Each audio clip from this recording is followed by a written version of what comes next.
जव्हार तालुक्यात अचानक आलेल्या वादळी वाऱ्यासह अवकाळी पावसाने थैमान घातले। या नैसर्गिक आपत्तीत अनेक घरांची छपरे उडून गेली। घरांचं मोठ्या प्रमाणावर नुकसान झाले आहे। अनेक कुटुंबे उघड्यावर आली। त्यांचे अन्नधान्य, कपडे व घरगुती साहित्य भिजून खराब झाले।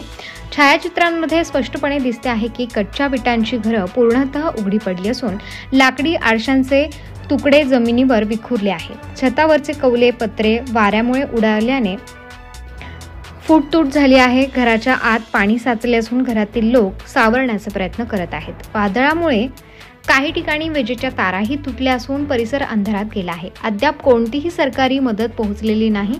ग्रामस्थांनी प्रशासनाकडे तातडीच्या मदतीची मागणी केली असून नुकसानग्रस्त भागाचा त्वरित पंचनामा करून आर्थिक मदत द्यावी अशी मागणी होत आहे।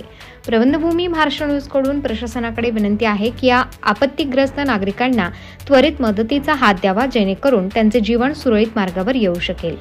प्रबंधभूमी महाराष्ट्र न्यूज साठी प्रतिनिधी सीताराम जंगली, जव्हार।